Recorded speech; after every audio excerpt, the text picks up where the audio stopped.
we welcome Aiden to the stage, our keynote speaker for today.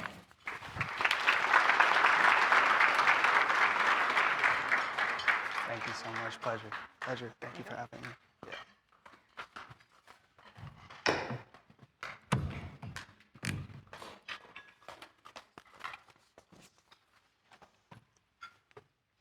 You know, there's not a lot of things that I remember from my younger years, probably because I was still trying to figure out how life goes. Although I do remember one event that occurred that really planted the seed for some of the stories that I've heard with Seva Food Bank. In the summer of 2010, I began to go down to Jamaica with my mom every year and build schools in local farm and rural communities.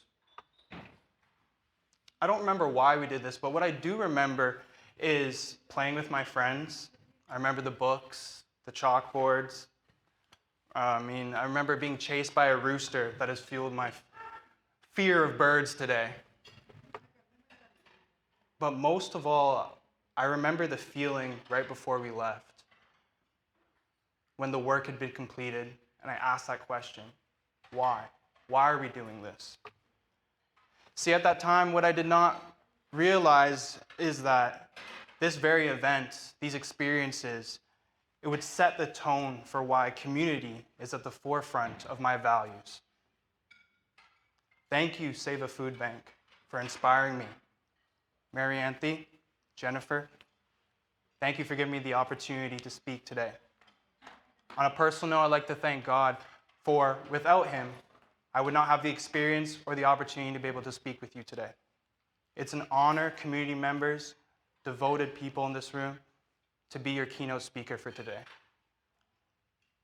I'd like to start today taking a time to reflect about our greatest successes. Think about the happiest you've ever been. Right after the actions that you led to the attainment of your vision.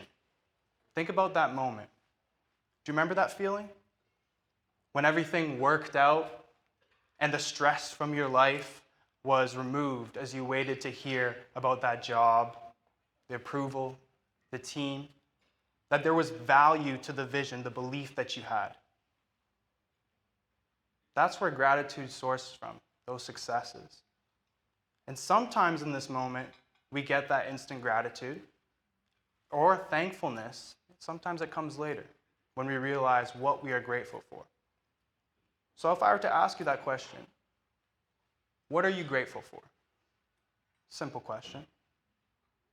I'll likely receive answers of achievements, materialistic objects, awards, positions, family, lifestyle, and those are all justifiable answers. In fact, I'd probably give you the same ones. But I can definitely tell you, not thankful for the traffic on the 401 every day. That is terrible. Although now think to yourself, would you have that same gratitude if none of that ever happened?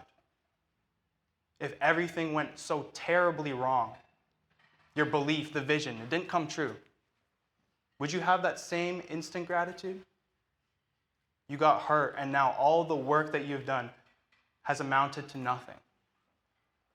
See, I find it very strange how gratitude is structured solely for positive outcomes. When's the last time you were grateful for pain or hardship, adversity or challenge? And I'm talking about down the road, reflecting that this is part of the journey. I'm in fact talking about a defeat of fear. When you're staring into the darkest part of your life, into the depths of the outcome that terrified you the most.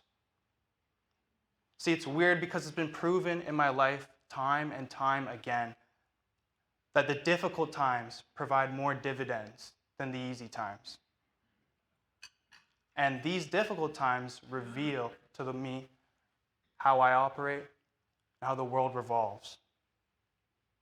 Although to sit in this mud and pain, embracing it in all its discomfort, initially takes patience and precision of thought. So I ask you, are you grateful in that moment of opposition? No. I can tell you that for sure. The pushback that you're receiving, understand it is in proportion to the magnitude of your vision. Gratitude is not an action. It is a trained mindset that goes against the very emotions that make us human and what we are programmed to function on. Those being fear, desire, fulfillment, and acceptance. Now, in discovering this reality, we have to understand it. And then in understanding it, we have to live by its very confines, which are three completely different perspectives. So today, let's have a conversation.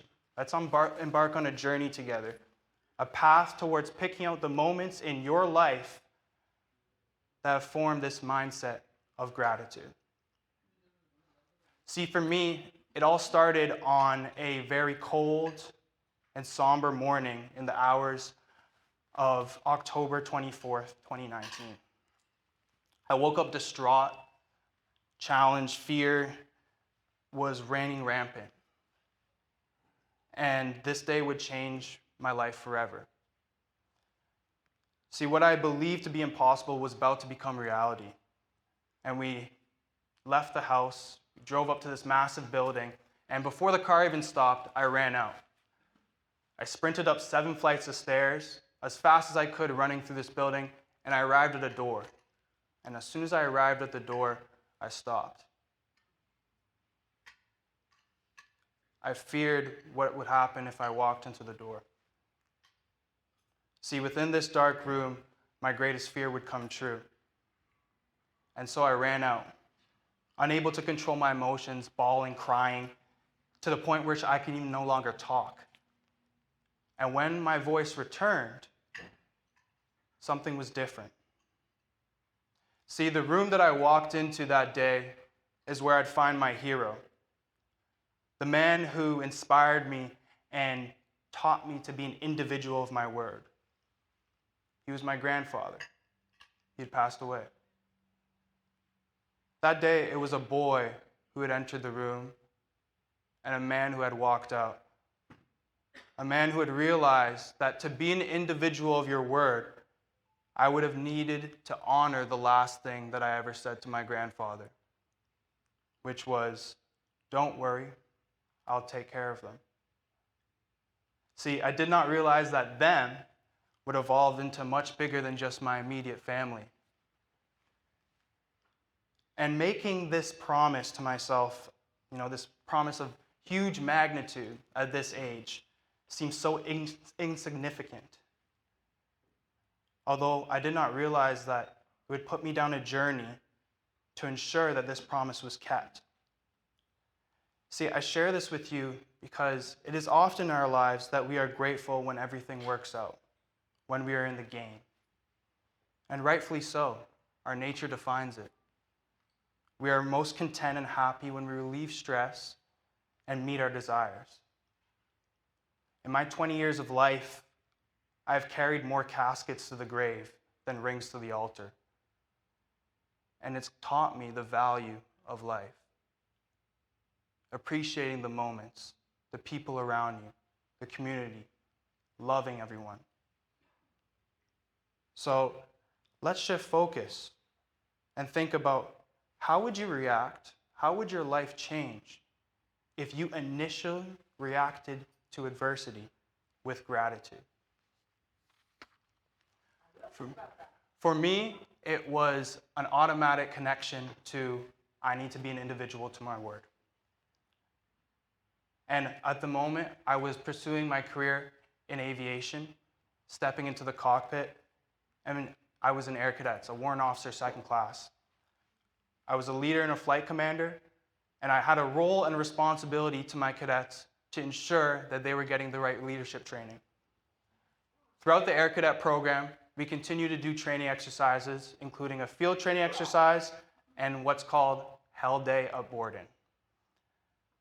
During this field training exercise, we're in the wilderness for hours on end, navigating from point to point, and I'm in charge of 12-year-olds all the way up to 18.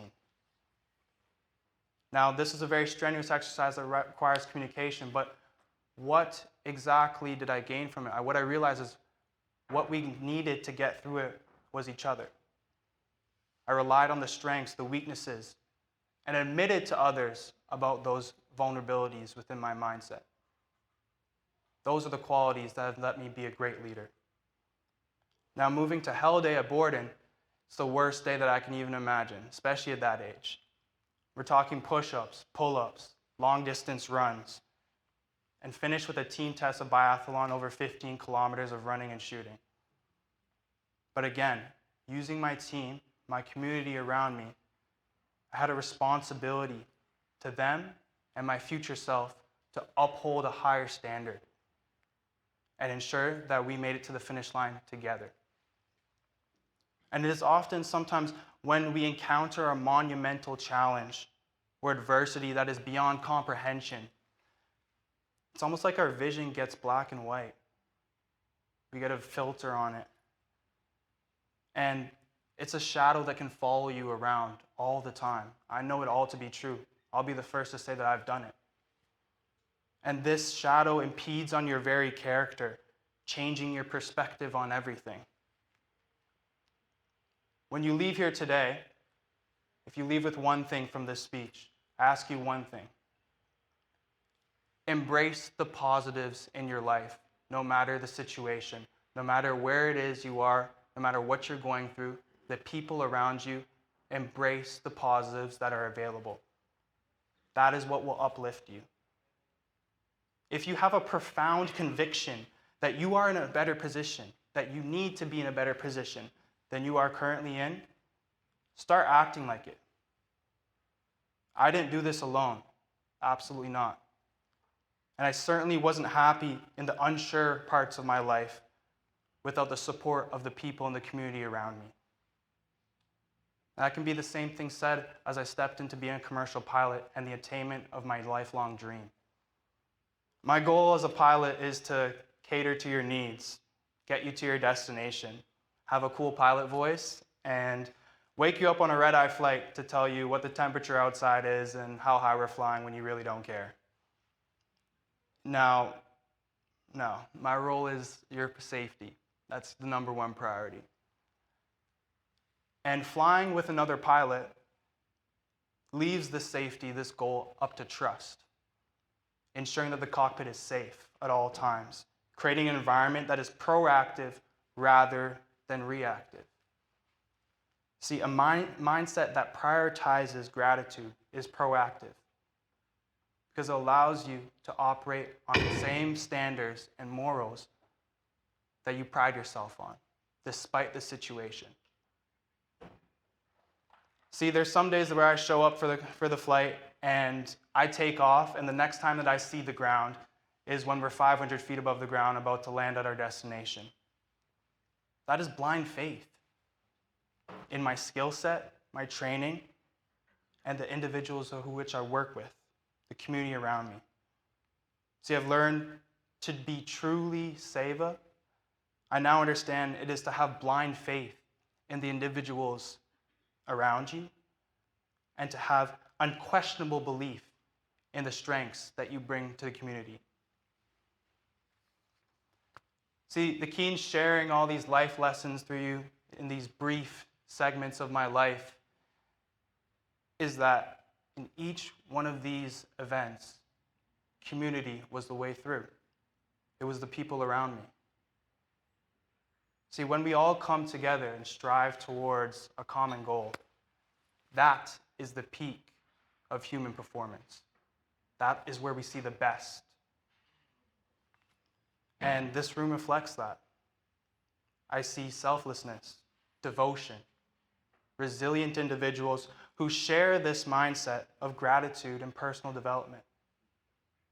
By simply being here today, it is an act that represents your commitment to improving the community, although I wish to emphasize that improving the community means improving you as well on a personal level.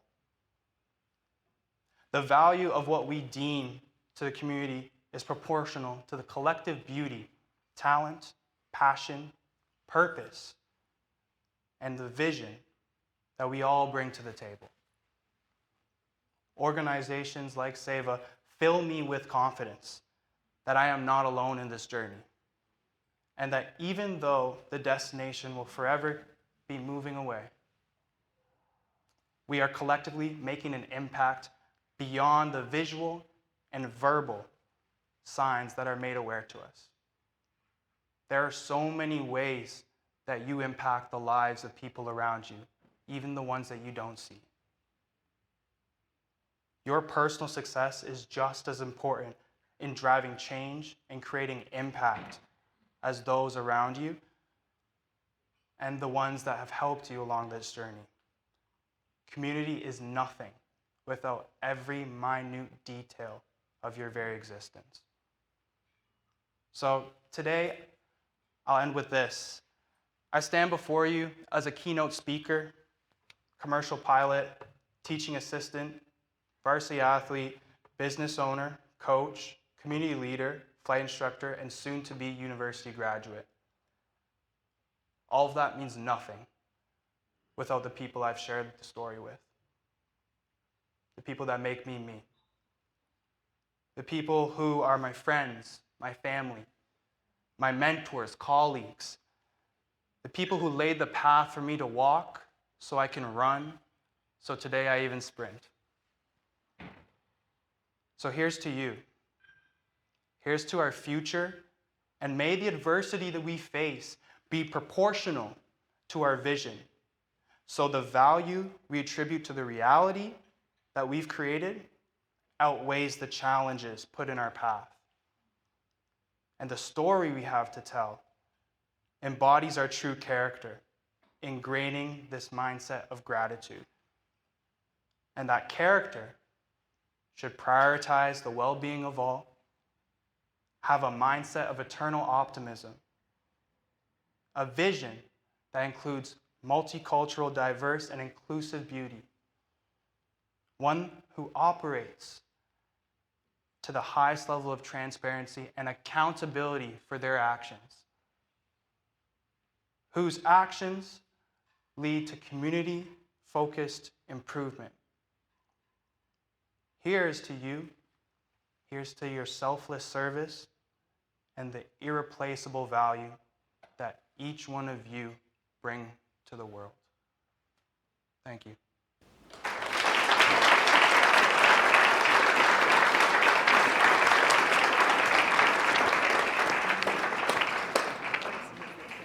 So